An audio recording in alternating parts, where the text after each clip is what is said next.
You believed that trading small meant thinking small. That risk was a ladder. That growth required volume, leverage, and conviction. You believed that professionals moved size because they had edge, and that once you found yours, you would too. And you were wrong, and the market didn't tell you. It just charged you for the lesson, over and over, until your capital ran dry or your psychology collapsed first. Let me be clear. This is not about position sizing as a risk management checkbox. This is not about some formulaic reduction to 1% per trade, because a YouTube guru said so. This is about something deeper, something that sits underneath your P&L, underneath your spreadsheet, underneath every rule you've tried to follow and failed. It is the only profitable posture, and you cannot see that yet because you are still operating inside the illusion of action. And the illusion works like this. You open your platform, you scan for setups. You find one. It meets your criteria, perhaps all of them. Your pulse ticks up slightly. You size into the trade. 2 contracts, 5, 10, whatever feels appropriate for your account size. You're following your plan. You're being disciplined. And yet, the moment you're in, something shifts. The chart moves against you by 3 ticks, and your attention locks. Oxygen thins. You refresh the P&L. You tell yourself you won't, but you do. You're watching, monitoring, managing. You're doing something. Not in the loss, not even in the win, but in the metabolic cost of the position itself. Every trade you take drains a resource that does not replenish during market hours. Psychologists call it ego depletion. Traders call it tilt, or fatigue, or choking. But these words are too vague. They let you think the problem is emotional, that you need more discipline, more confidence, more control. Higher, you don't. Here's what actually happens when you trade larger than you should. Your limbic system, ancient, survival-focused, incapable of distinguishing financial threat from physical threat, begins monitoring the position as if it were a predator in your peripheral vision. It does this automatically. You do not choose it, and you cannot override it with willpower. And every second that position is open, your brain is spending glucose, narrowing focus, preparing for fight or flight. This is not metaphor. This is measured biological cost. Decision fatigue is not laziness. It is the documented collapse of prefrontal cortex function after sustained exposure to choice under uncertainty. And most traders are cognitively bankrupt before they even execute their second trade of the session. You think you're trading your edge? You're not. You're trading the remainder of your psychological capital after the cost of carrying your position size. Let me give you an example. 2 traders, same strategy, same setup, same entry. 1 trades 1 contract. 1 trades 10. Both are within their quote-unquote risk tolerance. Both have stop losses in place. Both are, on paper, executing the same trade. But they are not experiencing the same trade. The trader with 10 contracts checks the P&L 4 times in the first 60 seconds. The trader with 1 does not. The trader with 10 feels the sympathetic nervous system fire with every price tick. Cortisol rises. Heart rate variability drops. Attention tunnels. They miss the secondary signal they were supposed to wait for. They exit early, not because the trade was wrong, but because the discomfort became unbearable. The trader with 1 contract, meanwhile, sets the alert and goes back to reading. Their body remains calm. Their prefrontal cortex remains online. When the setup develops further, they see it. They act. They compound. Same edge. Different outcome. Not because of strategy. Because of metabolic overhead. And here's the poison. You have been conditioned to see this backwards. You have been told that confidence grows from winning, and that winning requires conviction, and that conviction requires size. You think the 10-lot trader is more serious? More committed, more professional. Second, more reactive, more likely to violate their own rules under duress. Trading small does not mean you lack conviction. It means you understand the architecture of focus. It means you have run the experiment long enough to know that discretionary execution, the kind that separates long-term winners from everyone else, requires surplus attention, and surplus only exists when the cost of carrying the position does not exceed your cognitive budget. This is the first shell you must crack. The belief that size equals seriousness. That risk is proof of skill. That scaling up is the reward for finally getting it. And you don't get it by trading bigger. You get it by trading smaller, longer, and with enough cognitive reserve left over to notice what actually works. Let me say that again. The edge is not in the setup. The edge is in your ability to perceive, execute, and refine the setup without the interference of a nervous system in survival mode. And that ability has a price. It costs attention. It costs calm. It costs the space between stimulus and response that allows you to think instead of react. When you trade too large, you are purchasing short-term stimulation at the cost of long-term pattern recognition. You are choosing the dopamine of action over the compounding returns of clarity. This is why you feel exhausted after 3 trades. This is why you overtrade after a loss. This is why you can follow your rules in simulation, but not in live markets. It is not a character flaw. It is a resource allocation error. You are trading position size your nervous system cannot afford. Now, I know what you're thinking.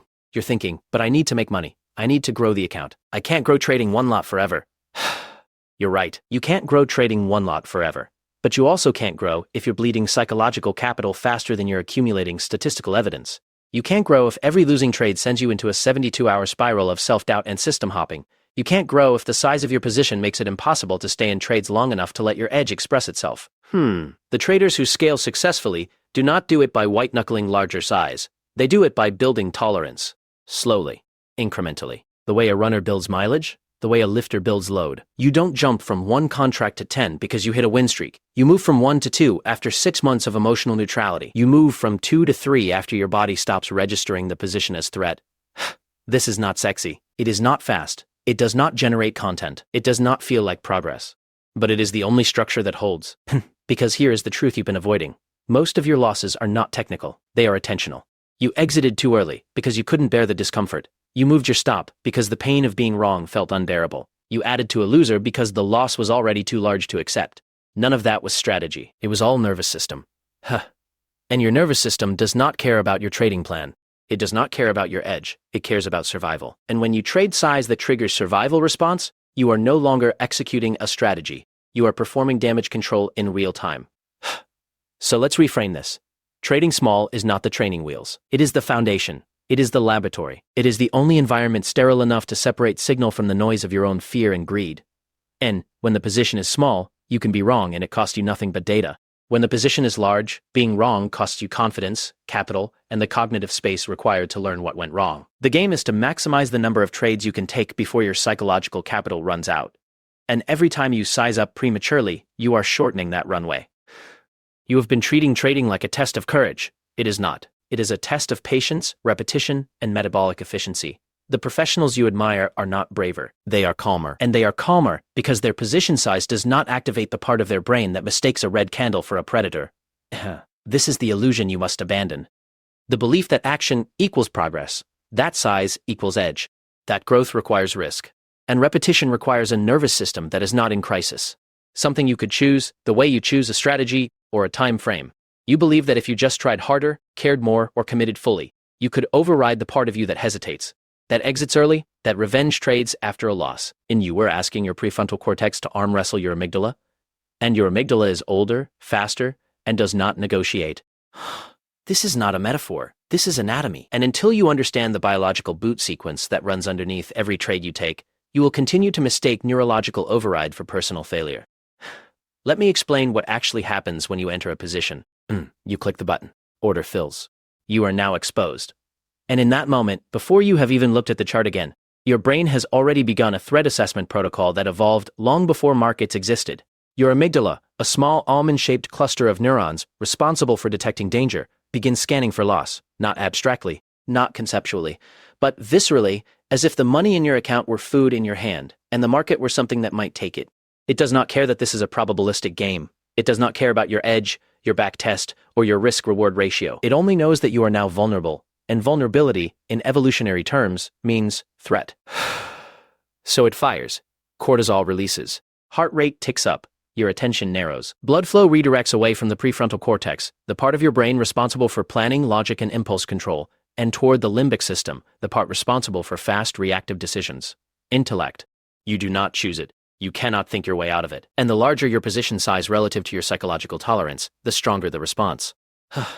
Now, if you are trading small, truly small, small enough that the position does not register as threat, this process is muted. Your amygdala barely notices. Your prefrontal cortex stays online. You remain capable of executing your plan. But if you are trading size that your nervous system perceives as dangerous, you are no longer trading your strategy.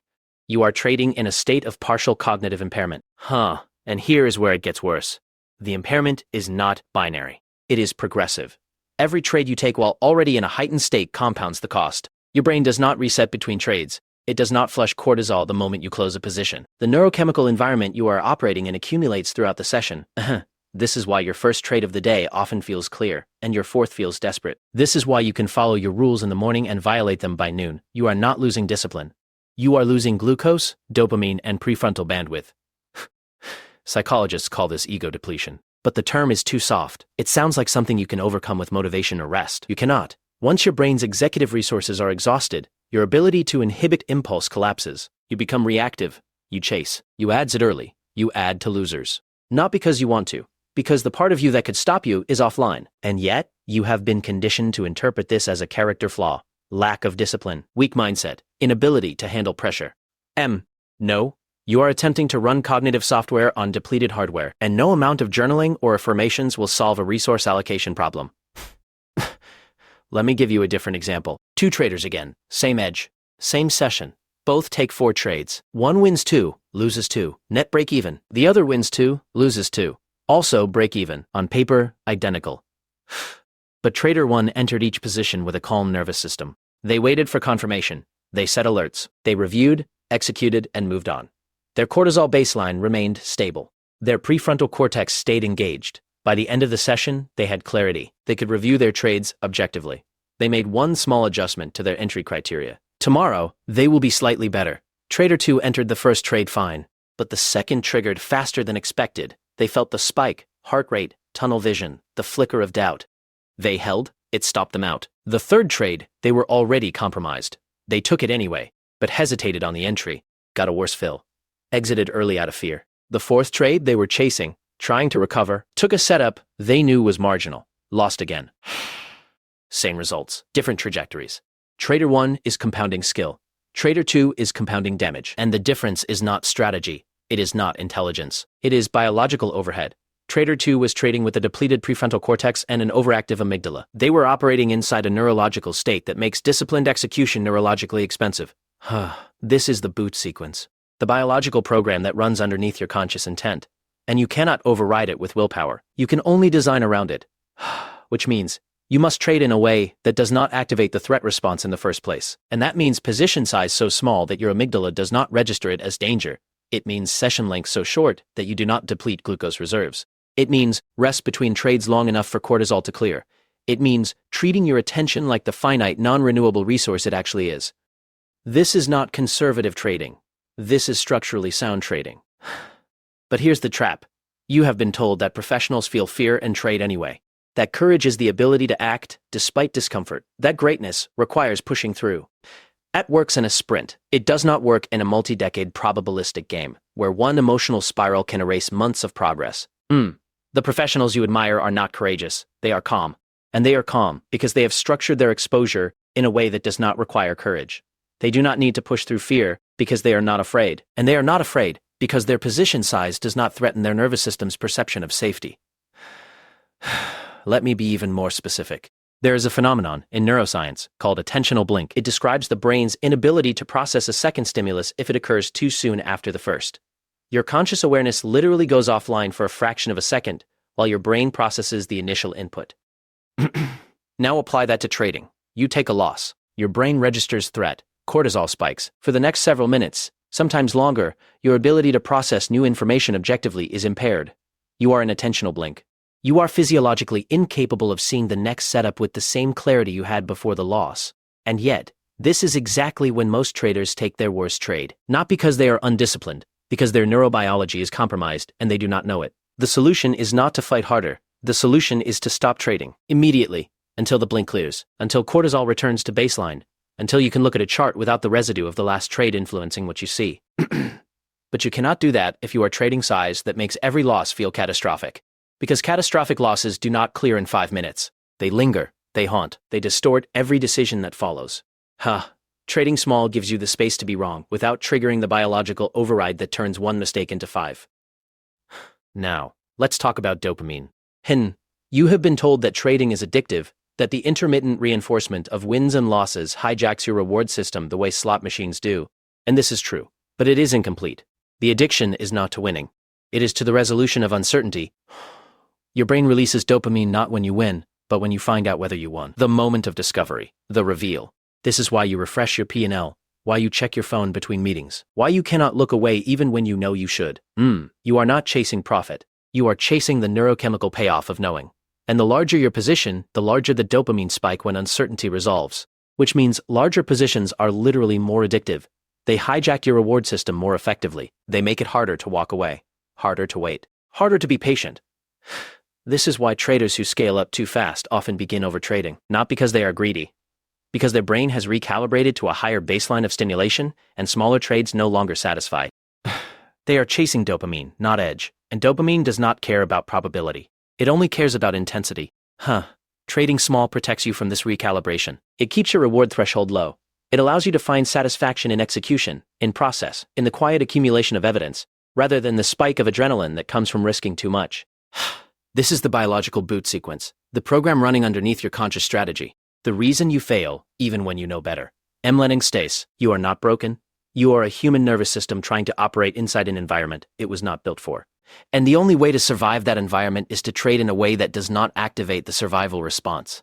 By learning more setups, more indicators, more market structure concepts, you thought knowledge would protect you. That if you just understood enough, saw enough, studied enough, the losses would stop hurting and the wins would start compounding. But you are still losing. Not consistently. Not catastrophically. Just enough to keep you trapped in the same place you were 6 months ago. Same account size. Same emotional volatility. Same cycle of hope and collapse. And you have begun to suspect that the problem is not what you are adding. It is what you are refusing to remove. This is the molting process. And it does not feel like growth. It feels like loss. Let me explain what I mean. A lobster grows by molting. It does not expand its shell. It cannot. The shell is rigid. So when the lobster outgrows it, the shell must crack. The lobster must crawl out, soft and vulnerable, and wait in hiding while a new, larger shell hardens around it. During that time, it is exposed, defenseless. It cannot hunt. It cannot fight. It can only wait. And many lobsters die during the molt, eaten by predators, unable to survive the transition. But the ones that survive emerge larger, stronger, with more room to grow. You are a lobster, and your shell is your ego. When you first started trading, you built a shell quickly. You learned a strategy. You had a few wins. You felt competent. You told people you were a trader. You believed you understood how markets worked. That shell felt protective. It gave you identity. It gave you confidence. It made the uncertainty of trading feel manageable. But the shell was thin, brittle, built from incomplete data and untested assumptions. And the market, which does not care about your confidence, began to crack it. A blown account, a strategy that stopped working. A moment of emotional override so severe, you could not recognize yourself. And now you are here, shell cracked, exposed. Trying to patch the cracks with new strategies, new affirmations, new belief in yourself? You cannot repair the shell. You can only molt. Molting means admitting that the version of yourself that started trading, the one who thought discipline was a choice, that size equaled conviction, that losses were just part of the game, was wrong. Structurally wrong. It means letting go of the idea that you can trade the way you imagined you would, that you can handle the size you thought you could, that you can trust your instincts the way you believe you should. It means becoming smaller, weaker, more cautious, more afraid, and it feels like failure. But it is not failure. It is the only path to structural integrity. Let me tell you about a trader. Fictional, but composite. Built from dozens of real conversations. Let's call him Nathan.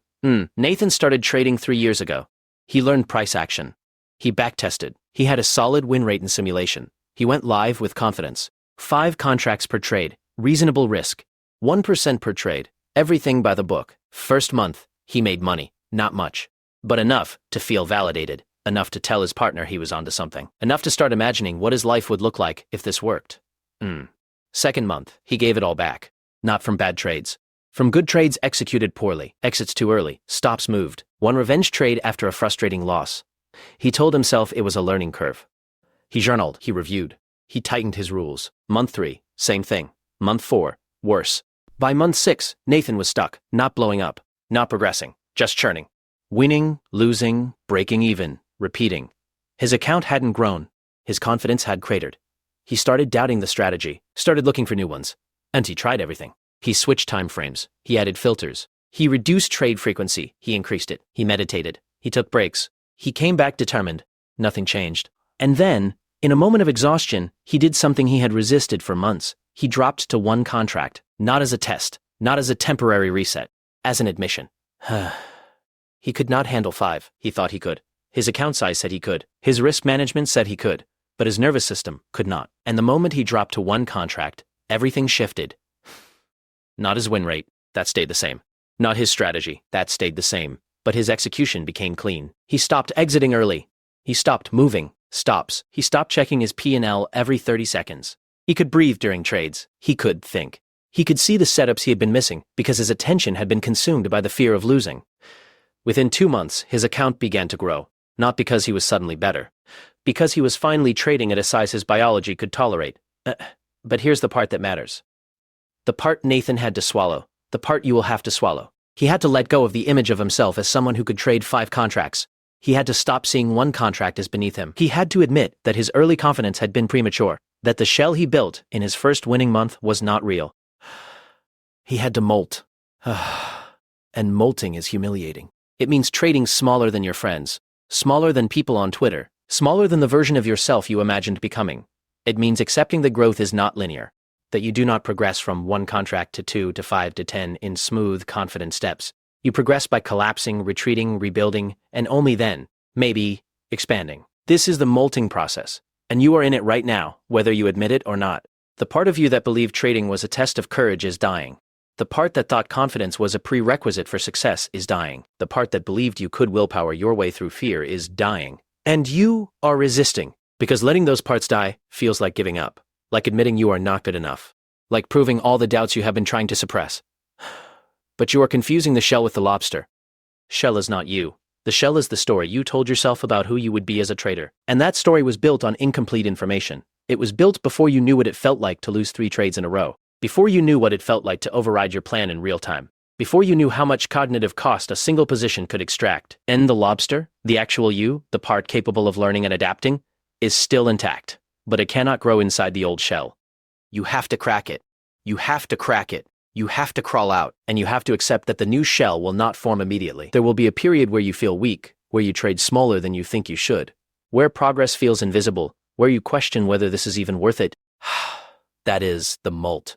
That is the space between shells. And it is the only space where real growth occurs. Because here is what you have not yet internalized. The traders who survive long-term are not the ones who avoided molting. They are the ones who molted repeatedly, who let go of ego over and over, who accepted that every new level of the game requires a new structure, and that new structure cannot form while you are clinging to the old one. You think the goal is to become unshakable, to reach a point where losses do not hurt, where size does not scare you, where discipline is automatic. That is not the goal. That is a fantasy. The goal is to build a shell strong enough to protect you at your current level, and flexible enough to crack when you outgrow it. And right now, you are outgrowing the belief that trading requires bravery. That size equals skill. That confidence precedes competence.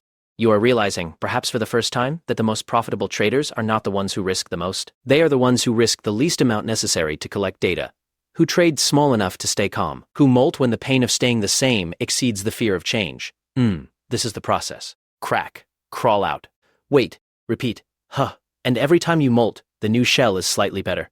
Slightly more durable. Slightly more aligned with reality. But you cannot skip the crawling out part. You cannot patch the cracks and pretend the old shell still fits. You cannot add more strategies, more rules, more confidence, and expect the structure to hold.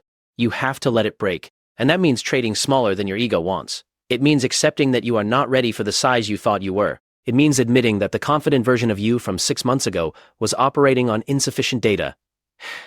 It means becoming a beginner again, not because you failed, because you are finally ready to learn. This is the molting process, and it does not end. Every level requires a new shell.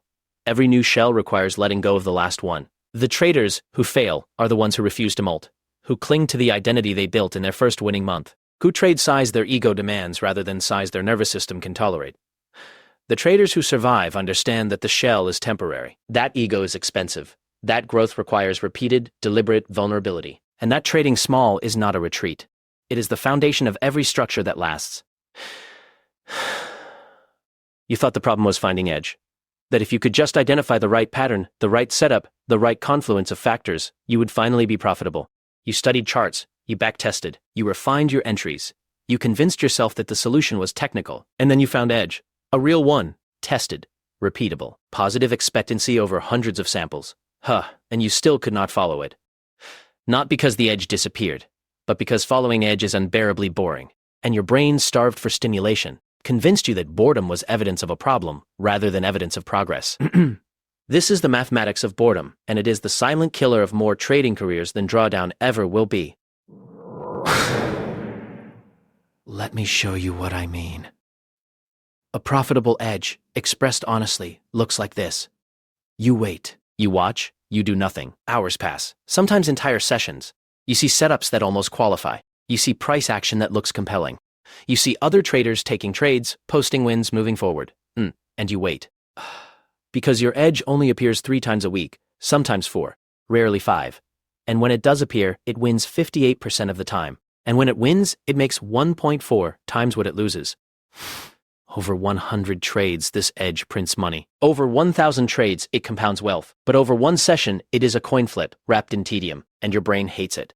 It was designed for immediate feedback, for clear cause and effect, for environments where action produces result, effort produces reward, and boredom signals missed opportunity. Markets do not work that way. In markets, action often produces loss, effort often produces depletion, and boredom is the cost of staying aligned with probability. But you were not told this. You were sold the idea that trading is exciting, dynamic, fast-paced. You saw highlight reels of winning trades. You heard stories of traders who made millions. You imagined yourself in flow, reading price, reacting with precision. That is not trading. That is entertainment. And entertainment does not compound. Let me give you the numbers. Assume you have an edge, 58% win rate, 1.4 to 1 reward risk, 3 setups per week, 52 weeks per year. That is 156 trades per year. If you execute flawlessly, every trade, no overrides, no emotional exits, no additions outside your rules, you will make approximately 34% return on risk capital annually. That is exceptional. That is generational wealth over 2 decades. That is financial independence. But it requires 156 perfect executions, spread across 365 days, which means on most days, you do nothing. You wait, you watch, you resist. And on the days you do trade, you still lose 42% of the time. So let me ask you, can you be bored 300 days a year? Can you lose 4 out of 10 trades and feel nothing? Can you watch price move without you and not feel like you are missing out? If the answer is no, you do not have a strategy problem. You have a tolerance problem. And this is where trading small becomes mathematically essential. Because the only way to endure the boredom required to follow edge is to remove the emotional volatility that makes boredom unbearable. Here is what happens when you trade too large. You take your first trade of the week. It is a valid setup. You execute. It stops out. You lose. Not much. 1%, just like your plan says. But your nervous system does not care about percentages. It registers the loss as threat. Cortisol spikes. Attention narrows. And now, instead of waiting for the next valid setup, you are scanning for recovery. You are looking for action. Not because you are undisciplined, because your brain is attempting to resolve the discomfort of the loss by finding a win. You see a marginal setup. Not quite your A+. But close, maybe a B. You tell yourself it counts. You take it, it wins. You feel relief. And now you have taught your brain that deviating from your rules reduces discomfort. You have reinforced the exact behavior that will destroy your edge over time. This is not a discipline failure. This is operant conditioning. Your brain is learning that the pain of boredom and the pain of loss can be escaped through action. And action, in markets, is almost always -EV when taken outside your edge. But if you trade small enough that a loss does not trigger cortisol, does not feel like threat, does not demand resolution, you can lose and return to boredom without interference. And the loss becomes data, not trauma. And boredom becomes the default state, not a problem to solve. This is the mathematics of boredom. Edge requires waiting. Waiting requires emotional neutrality. And emotional neutrality requires position size so small that losing does not hurt. Now, let's talk about variance. You have been told that if you have edge, the results will take care of themselves. That if you just follow your plan, execute your strategy, stay disciplined, the wins will come. And this is true over 1,000 trades. It is not true over 10. Variance means that even with a 58% win rate, you can lose 7 trades in a row, mathematically, predictably, without your edge having changed at all. But your brain does not understand variance. Your brain sees 7 losses and concludes the strategy is broken. It sees other traders winning and concludes you are missing something.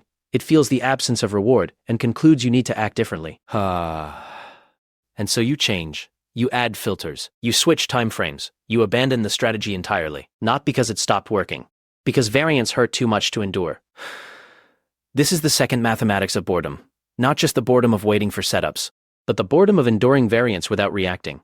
And the only way to endure variance is to trade size so small that a 7-trade losing streak does not threaten your account, your psychology, or your belief in the process. If you are trading 1% per trade, 7 losses in a row cost you 7%. Painful, but survivable. If you are trading 5% per trade because you want to grow faster, 7 losses in a row cost you 30%. And 30% does not feel like variance. It feels like catastrophe.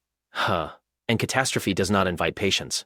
It invites panic. It invites system hopping. It invites the exact behaviors that ensure you will never execute enough trades to let your edge express itself.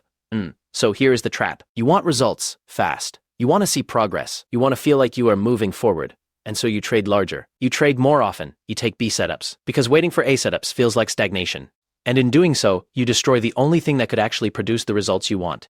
Patient, emotionally neutral execution of positive expectancy over hundreds of repetitions. Edge requires repetition. Repetition requires boredom. Boredom requires emotional stability. And emotional stability requires position size so small that the outcome of any single trade is irrelevant. But you were never taught to value irrelevance. You were taught to value conviction, confidence, commitment. Conviction is expensive. Confidence is dangerous. Commitment to individual trades is a cognitive tax you cannot afford. What you need is indifference. The ability to take a trade, lose, and feel nothing. The ability to wait 3 days for a setup and feel nothing. The ability to watch price move without you and feel nothing. And indifference is not a personality trait. It is not something you develop through meditation or mindset work. It is a byproduct of structure. Specifically, the structure of trading so small that your nervous system does not register individual trades as significant. Let me give you one more example. 2 traders. Same edge, same setup frequency, same win rate. Both execute for 1 year. Trader 1 trades small. So small that losses feel like rounding errors. They wait for setups. They execute without hesitation. They lose, shrug, and return to waiting. They take 156 trades. They execute their edge 156 times. They make 34%. Trader 2 trades larger, large enough that losses sting. Large enough that waiting feels like opportunity cost. They execute 70 trades. 20 of those were outside their rules, taken out of boredom, out of impatience, out of the need to do something. Of the 70 trades, 50 were valid. They win on those at 58%, but the 20 invalid trades win at 30%. Net result, break even, maybe slight loss after commissions. Same edge, different outcomes. Not because of skill, because Trader 1 built a structure that allowed boredom, and Trader 2 built a structure that punished it. This is why trading small is more profitable than trading big, not because small size generates better returns per trade, but because small size allows you to take enough trades to let edge express itself without the interference of a nervous system in crisis. The game is not to maximize profit per trade. The game is to maximize trade count while minimizing emotional interference. And emotional interference scales with position size. The larger you trade, the fewer trades you can execute cleanly. The fewer trades you execute cleanly, the less your edge matters. So you can have the best edge in the world, the most refined entry, the cleanest risk management, and it will not matter if you cannot endure the boredom required to execute it. And you cannot endure the boredom if your position size makes every trade feel like it matters? Because when trades feel like they matter, boredom feels like waste. And your brain will do anything to escape waste, including sabotage your edge. This is the mathematics of boredom. Edge requires waiting. Waiting requires indifference. Indifference requires position size so small that individual outcomes are irrelevant. And irrelevance is not weakness. It is the foundation of every profitable structure that lasts. You have been waiting for the moment when trading finally feels easy, when the fear disappears, when discipline becomes automatic, when you can trust yourself to execute flawlessly every time, without hesitation. Not because you are broken, not because you lack what it takes, but because that is not how durable structures are built. The traders who survive do not transcend their biology. They design around it. They do not overcome fear. They avoid activating it. They do not develop inhuman discipline. They reduce the number of decisions that require discipline in the first place. This is the final architecture. And it is not inspirational. It is mechanical, boring, unglamorous. And it works. Let me show you what it looks like. You wake up. You do not check your positions because you do not hold overnight. You do not check the news because your edge is not news dependent. You do not check social media because other traders' results are irrelevant to your execution. You eat. You hydrate. You move your body. Not because you are optimizing performance, because a dysregulated nervous system cannot execute a probabilistic edge, and sleep deprivation, dehydration, and inactivity dysregulate your nervous system. You open your platform, you review your rules, not to memorize them. You already know them, but to prime your brain, to set the context, to remind the part of you that will want to deviate later that this session has a structure, and that structure is non-negotiable. You wait. You see setups that almost qualify. You see price moving. You feel the pull to act, and you do nothing. Not because you are disciplined. Because your position size is so small that doing nothing costs you nothing. There is no opportunity cost. No missed profits haunting you. Just the quiet accumulation of time. A setup appears. Your A+, the one you have taken 100 times before. You check your rules. All conditions met. You execute. One contract. You set your alert. You close the chart. You do not watch it. You do not refresh your P&L. You do not check how it is developing. Because your edge is in the entry, not the management. And watching it only gives your amygdala opportunities to override your plan. The alert triggers. You check. Stopped out. Loss. You record it in your journal. Date, setup, result. 2 sentences maximum. You close the platform. You feel nothing. Not because you have transcended emotion, but because the loss was so small that your nervous system did not register it as threat. 0.1% of your account. The neurological equivalent of a rounding error. You return to your day. You read. You work. You do not think about the trade because there is nothing to think about. It was execution. It is over. 2 days later, another setup. Same process. Execute. Set alert. Close chart. This one wins. You record it. Date. Setup. Result. 2 sentences. You feel nothing. This continues. Week after week. Month after month. 3 trades per week. Sometimes 2. Sometimes 4. Never more than 5. Your account grows slowly. 0.5% some weeks. 1% others. Some weeks it contracts. Variance. You expect it. You do not react to it. Your friends ask how trading is going. You say, fine. They ask if you are making money. You say, a little. They lose interest. You do not mind. Because you are not trying to impress them. You are not trying to prove anything. You are executing a structure, and the structure does not require external validation. After 6 months, you review your results. 50 trades, 29 wins, 21 losses, 58% win rate. Average win 1.4 times average loss. Net return 17%. You do not celebrate. You do not post about it. You adjust your position size slightly. From 1 contract to 1.2 contracts. A 12% increase. Small enough that your nervous system will not notice. You return to the process. This is the final architecture. Not the one you imagined. Not the one that feels like mastery. But the one that lasts. And it lasts because it is built on 3 principles that most traders refuse to accept. Principle 1. Trading is not a performance. It is a laboratory. Entry to prove you are smart, brave, or capable. You are here to collect data, to test hypotheses, to observe what happens when you execute a specific set of actions under specific conditions. Laboratories are sterile, boring, repetitive, end of fid. The scientist does not get emotionally attached to whether the chemical reaction produces the expected result. They record the outcome and move to the next trial. You are the scientist. The market is the experiment, and your edge is the hypothesis you are testing 1 trade at a time over hundreds of trials. But you cannot run a clean experiment if the outcome matters too much. If your rent depends on this month's results. If your ego depends on this week's win rate. If your identity depends on feeling like a successful trader. So you remove the dependency. You trade small enough that no single trial matters. You extend your timeline long enough that monthly variance is irrelevant. You decouple your self-worth from your P&L. And then, finally, you can observe clearly. Without distortion. Without the interference of fear or greed or impatience. This is principle 1, the laboratory. The structure that allows observation without emotional contamination. And most traders never build it because it does not feel like progress. It feels like delay. Principle 2, consistency is more valuable than intensity. You have been conditioned to value intensity. The big win, the perfect trade, the session where everything clicks and you feel like you have finally figured it out. High intensity is variance. It is noise. It teaches you nothing. Consistency is signal. It is the ability to show up, execute your process, and remain emotionally neutral regardless of outcome, week after week, year after year. And consistency is only possible when the cost of showing up is low, when you are not depleted, when you are not recovering from the emotional damage of last week's drawdown. This is why trading small is structural, not optional, because small size is the only size that allows daily execution without daily recovery. And if you trade large, you can only sustain execution for short bursts. A good week, maybe a good month, and then you need to step back to recover, to rebuild your psychological capital. But Edge does not care about your recovery schedule. Setups do not wait for you to feel ready. Probability expresses itself over continuous execution, not intermittent intensity. So you build for consistency. You trade small enough that you can execute every session. You reduce trade frequency enough that you never feel depleted. You remove everything from your process that requires willpower, motivation, or emotional resilience. Motivation is unreliable, and emotional resilience is a resource that depletes faster than you think. Consistency does not require any of those things.